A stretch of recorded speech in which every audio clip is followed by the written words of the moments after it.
आजकल आप लोगों को पता होना चाहिए, अगर आप मैट्रिमोनियल साइट से शादी कर रहे हैं तो आपके लिए समस्या बड़ी हो सकती है। 498 के साथ बहुत सारी धाराओं में आपके अगेंस्ट एफआईआर करी जा सकती है। और एक नया खेल भी चल रहा है कि जैसे आप मान के चलिए 498 तो लग रहा है और उसमें बहुत सारे फॉल्स एलिगेशन ऐसे लगाए जा रहे हैं जिनकी आप कल्पना भी नहीं कर सकते। डिटेल में बात करूं, लेकिन उससे पहले मेरी आप लोगों से रिक्वेस्ट है कि अगर आप लोग चैनल पर नए हैं या पहली बार आ रहे हैं, अभी तक आप लोगों ने इसे सब्सक्राइब नहीं किया तो प्लीज़ सब्सक्राइब करिएगा। साथ ही साथ एक हम्बल रिक्वेस्ट और है, अगर आप मुझसे पर्सनली मिलना चाहते हो लखनऊ, दिल्ली, इलाहाबाद में, तो आप अपनी अपॉइंटमेंट शेड्यूल कराकर मुझसे डायरेक्टली बात कर सकते हो। नंबर आपको डिस्क्रिप्शन में मिल जाने वाला है। देखिए दोस्तों, अगर आप मैट्रिमोनियल साइट से शादी कर रहे हैं, क्योंकि हमारे यहाँ इंडिपेंडेंस है, फ्रीडम है कि आप अपना पार्टनर चूज कर सकते हो, बिल्कुल इसमें कोई दो राय नहीं, you have right to choose your partner by your own.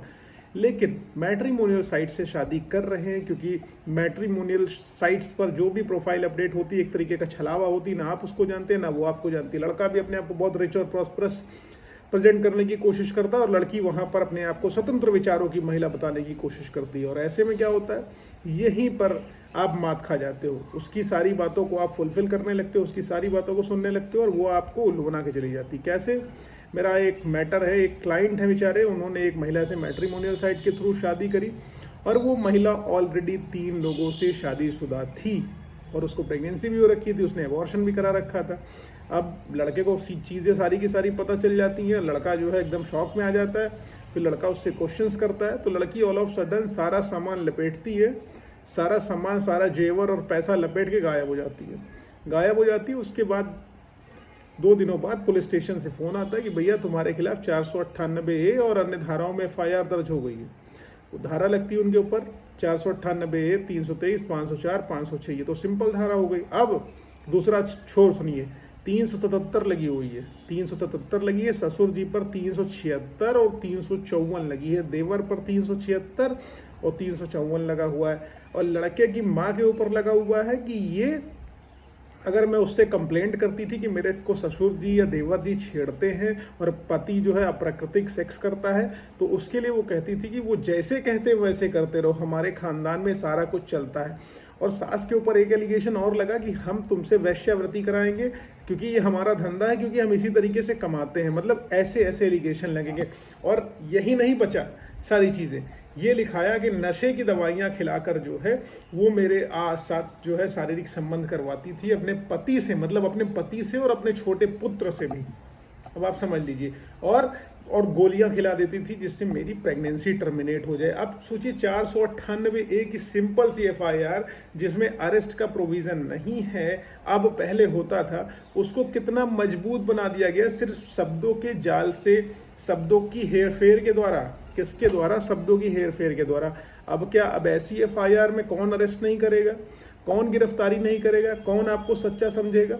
और एक चीज़ और होती है, सोने पर सुहागा। सुनिए, अब इसमें क्या होता है कि लड़के को बताया जाता है, लड़का हालांकि बीटेक कर रखा होता है, प्राइवेट जॉब में होता है और कुछ अपना उसके बिजनेस वगैरह भी, कुछ बिजनेस एक्टिविटीज़ भी करने वाला हो रहा होता है। लड़की उसमें एफआईआर में जानबूझ के किसी की बेवकूफ़ ने लिखवाई उसकी एफआईआर, उसमें लिखाती कि ये अपने आप को आईएएस अफसर बताते थे, ठीक है।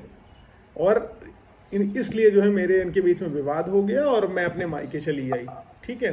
अब सोच लो, एक एफआईआर में 419-20 का भी एलिगेशन लगा दिए गए, 442 से लेके 450 तक की आईपीसी के जितने सेक्शंस हैं उनको लगा देने की बात कर दी गई। लड़के का फॉल्स उन्होंने आईएएस होने का ऑफर लेटर भी बना दिया, ठीक है। ज्वाइनिंग लेटर और फॉल्स ऑफर लेटर भी लड़की ने बना दिया। हालांकि लड़के ने जो मैट्रिमोनियल साइट पर अपना अपडेट कर रखा हुआ था, उसने बीटेक अपडेट किया हुआ था और एक कंपनी में एम्प्लॉय बताया था, ठीक है। ये प्रोफाइल में क्लियर चीज़ें निकल के चली आती हैं। लड़के की प्रोफाइल अपडेट थी और लड़के ने जो लड़की को उसके परिवार वालों को अपना बायोडाटा भेजा था उसमें भी यही सारी चीज़ें भेजी थी, लेकिन पुलिस ने उसकी कोई भी बात को समझा नहीं, किसी भी फैक्ट को सुना नहीं, ये सारे सेक्शंस में एफआईआर लिख दी।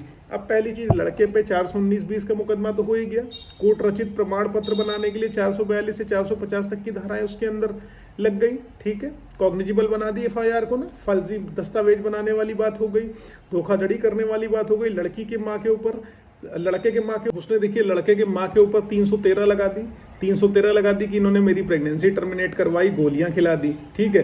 328 लगा दी परिवार भर के ऊपर कि ये नशे की हालत में मेरे साथ सेक्सुअल रिलेशनशिप स्टैब्लिश करवाती थी। माँ के ऊपर वैश्यावृत्ति कराने का आरोप लगा दिया। देवर पर 376 लिखा दिया, ससुर पर 376 लिखा दिया, 377 के एलिगेशन पति पर लगा दिए, 354 लगा दिया, 323, 504, 506, 20 लाख दहेज देने की बात कर दी, एक क्रेटा गाड़ी देने की बात कर दी। ये सारे के सारे सेट ऑफ एलिगेशन और पैरामीटर उस धोखेबाज लड़की के द्वारा लिखा दिए गए इस लड़के के ऊपर। अब लड़के की हालत तो पतली हो गई है। लड़के ने पूछा सर मैं इसमें क्या करूं? मैंने उनको ऑनेस्ट ओपिनियन दिया, देखो ये कुछ नहीं करना है, तुमको रिलैक्स रहना है, सिंपल सी बात है। एफआईआर क्वेश्चनिंग में आ जाओ, हम लोग एफआईआर को क्वेश्चन करने का प्रोसीजर करते हैं और इसको क्वेश्चन कराते हैं। हालांकि अभी पड़ी हुई है, उसको हम लोग डालेंगे और उस पर अच्छे में डिटेल में बहस करेंगे और उसको हम लोग क्वेश्चन भी करा ले जाएंगे क्योंकि हमारे पास सारे एविडेंसेस हैं। लेकिन मेरा कहने का मतलब है बिना इन्वेस्टिगेशन के डायरेक्ट एफआईआर हो गई और पुलिस ने लड़के के किसी भी जो है एविडेंसेस को कंसिडर नहीं किया, सिर्फ हैरेसमेंट किया उसका। तो मेरा बताने के पीछे पर्पज ये है कि 498A के मैटर में आजकल ये खेल भी हो रहा है नए तरीके से। इससे अलर्ट रहिए, बच के रहिए। और जैसे इनिशियल स्टेज पे एफआईआर किसी भी मैटर में आपके अगेंस्ट हो, चाहे 498A का हो या कोई हो, उसमें तुरंत कंटेस्ट करिए, वरना विवेचक के पास मौका होता है दौरान विवेचना आपके विरुद्ध धाराएं बढ़ाने का, आपको फंसाने का, पैसा लेके आपको निपटाने का पूरा अवसर होता है।